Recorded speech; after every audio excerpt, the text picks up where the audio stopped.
Hello everyone. We're going to be watching Your Thrift Habits, a movie that was made in 1948. If you search for Your Thrift Habits 1948, that is where you will find the video that we're watching. There's about 3 or 4 points I found to be interesting. I wanted to share with you, just especially given how long ago this video was made. And they're not just numbers. There's an aspect of presentation of numbers, but I'm not offering maybe a unique way to present them or how we should go old school, let's say, and how we're presenting some stuff. I think there's just some concepts that stand out, especially stand out when you're watching a video like this. So let's get into it.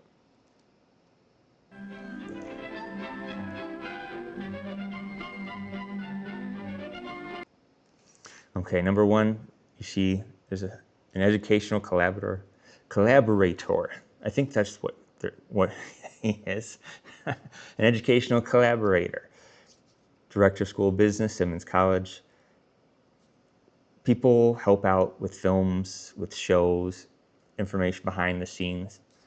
I don't recall ever seeing it presented like this up front, saying, hey, we have someone from a school telling us this is what a school teaches. So as far as needing to go into the school and needing to learn classes there, this is actually a way, going back years and years, saying, well, actually, you can come back out. You don't need to go into the school, or there's a lot of aspects just from the day-to-day. If you go through the video, you'll see that you can apply, that you can learn about finance, about spending, just from just a small conversation you have with friends, with family, just little interactions. Let's go on to point two.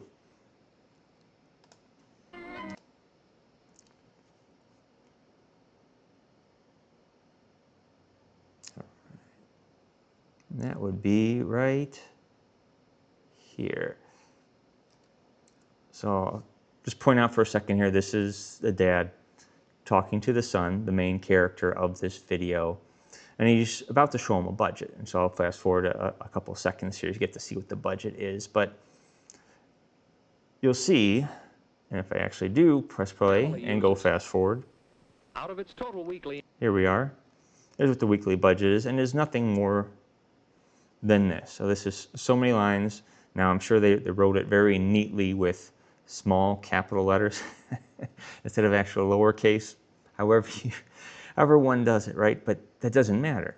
You have this in paper, and it's something that you're sticking to. It's like you both can see and you both can relate to. Like being a parent, talking to your children about this. And also notice how it's unspecific,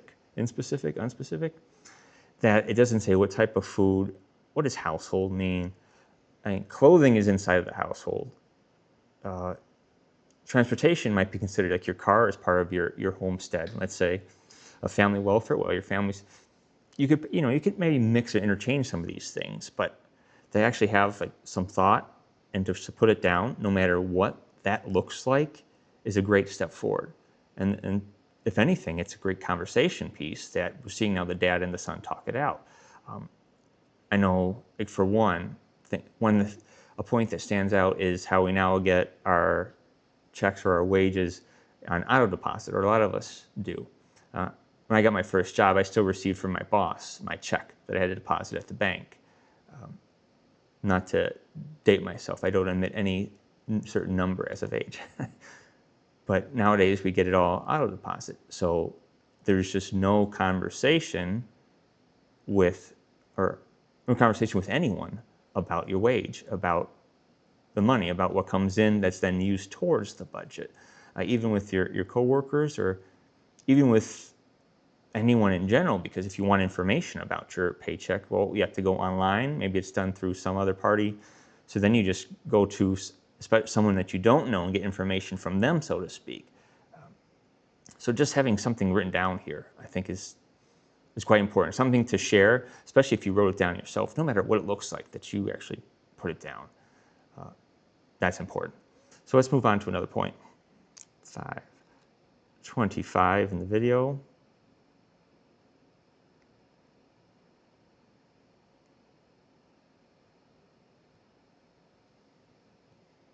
the fourth week, this caught Jack's eye. $1, hmm? That'll knock a hole in the budget. Maybe not save so much this week. No. Want that camera. Budgets ought to allow for this sort of expense. Why, Jack's budget does allow for it. Entertainment, that's right. That's simple. Just don't go to any movies this week. But that show at the Strand. Wanted to see that. And it won't be on next week. Can't go to both that and the class mixer. Have to choose. More fun at the mixer. That's what it'll be. Well... Now he's going to sit down at the diner with his friend, which is where the video starts off, talking about budgeting. But I wanted to, let me go back a few seconds here. Okay, yeah, this is a good shot. I just wanted to show his face. I think this is, maybe the most important point of this video is that he's here, maybe he's forgetting that he's inside, looks like a bookstore, new and used textbooks, a school supply store. And he's making a decision about what, between two things, which aren't necessarily bad, they're actually fun, they're within his budget, they're entertainment, right? But you see the face, you see the works going on in his head. And that can be a reason why we don't speak, why we don't have these conversations, because at some point or another, we may have been feeling like everyone's seeing us hemming and hawing when making financial decisions. And so now we look funny, and maybe we look like him out in the open. He was kind of playing with his, he opened his mouth, showing his teeth, doing a good acting job of showing us that he's contemplating these things and making, making a decision between two things. They're making the trade-off. Now, right or wrong, which event that he goes to, this is how he values his entertainment. We're going to have our own sources of entertainment or whatever we want to do. But there is this decision, and there is maybe the discomfort or the view to other people, or how we're viewed by other people, that, hey, are you sure you know what you're doing? Or do they look like they know what we're doing? Oh, I don't want to present myself in such a way that I'm not confident, or maybe I just won't talk about it, just go ignore it. It's just like people have a fear of public speaking, how they portray themselves in front of a large audience.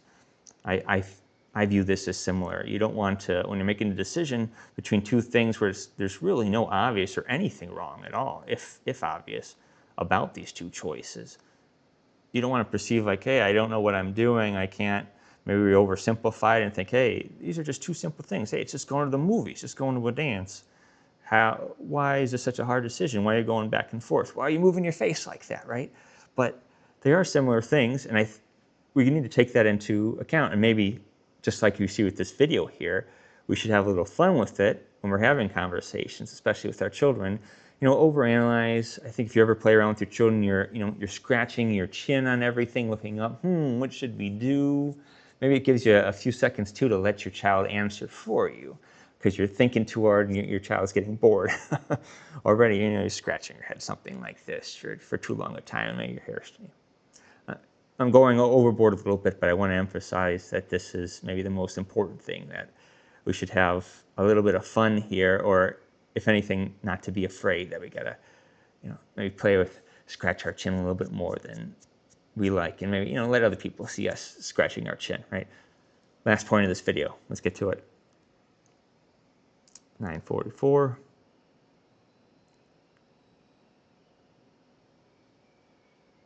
Actually, I'll step back a few seconds here and let it run. By fixing things and making them last, Jack keeps going toward that goal. Every week seems a little easier, until finally Jack makes it, right on schedule.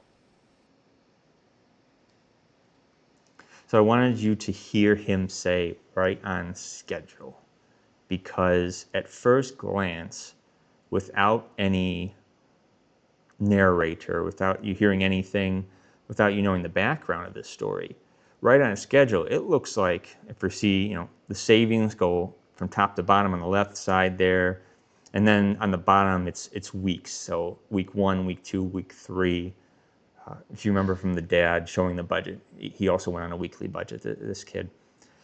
it doesn't look like it's on schedule, right? It looks like he has 2 dotted lines. He had to move it out farther, and also he didn't keep track or didn't keep on pace with either one of those. So he looks like he's very much off. But the narrator still said, right on schedule. That's right. He was right on schedule. He considered, and if you go through the video, you see that he made some trade-offs, which would explain why he was not following the first dotted line or the second dotted line. So there were things that you decided to do, or maybe it happened that you weren't expecting, you had to adjust for, which is one of those things as well in this video. So you are right on schedule. You see the progress. He's still going up. Yes, there was a peak there where he went back down.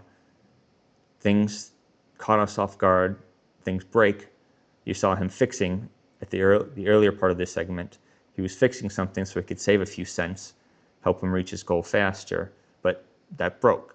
He was caught off guard, so you had to make some adjustments to that, right, with his time, among other things. So if you keep making that schedule and say, hey, I'm going to adjust and I'm going to keep going forward, that's okay. And we saw the graph go all the way. Let me adjust the video a little bit more, just so, let's see here. All right. Easier until finally Jack made. There we go. Right there. Because that looks a little messier. Now they tie it all together, and now you see that there's 2 parallel lines in this one. I wanted to make it look less visually pleasing by having that line all the way up to the X. But he's on schedule. It doesn't look like it. Like, again, visually it doesn't look like it, but he's on schedule. He kept at it. He reached what he wanted. Yeah, it looks like he's about 2 weeks behind, but he actually could have been more. He looks like he was about to be 4 weeks behind, right? If you take that all the way, if I'm pointing all the way up here, if you see where that valley is there, goes all the way, if he kept that straight, he would have been a month behind. But he's on schedule. He adjusted. When we're presenting anything, talking about anything, yeah, draw your they don't have to be straight lines, right? They don't have to be perfectly up and down and left and right. You can actually teach a lot by showing, just like here, these little errors. So if I have something to show and I didn't get it framed, or I forgot to erase, or I accidentally spilled some coffee on it, which is, I've been watching my coffee mug over here and just kind of keeping a side eye onto it. So, cross fingers. Not yet, haven't spilled it yet. We're presenting something. That's key. You're sitting down, that draws a conversation. Maybe you do get a laugh because that's just the type of people you are, and you like to joke, and you like the kids saying, hey, oh, look, you got a couple extra lines there, don't you? And you make a joke, but then you're talking about it right then and there. And then you just go, so yeah, absolutely. I did have a couple extra lines. And that third line too, that's kind of curved as well. But actually that curve was me making up for it and putting in the extra slides. Even after falling back a few weeks, I more than made up for it. So this is what I wanted to share with you this video. Again, it's Your Thrift Habits 1948. You search for it on YouTube, but watch the whole way all the way through, and just reflect on these different things. Don't say, oh, these don't apply anymore. At least in my opinion, these don't apply anymore. Say, hey, what is funny? Just as if this was being presented to you today, right now. What do you think? No right, wrong answer. Conversation is key. Hope you enjoy the video. Hope some of these points get out to you. If you like, leave a comment, leave a post. I presented 3 or 4 points here. Pick one, talk about it, share. Leave the comment, talk about it on our comment board, on a post. Take it right to your kids, take it right to your family. Come around, leave a comment about that. Definitely, even watch the video with them and just maybe sit and watch. Say, what do you think? Maybe they comment on the audio quality. Oh, it's from 1948. They talk about it and they don't cover any of the money talk aspects, let's say. But you're talking about it. That's what we want. Quick win. Good conversation. Thanks for watching. Take care.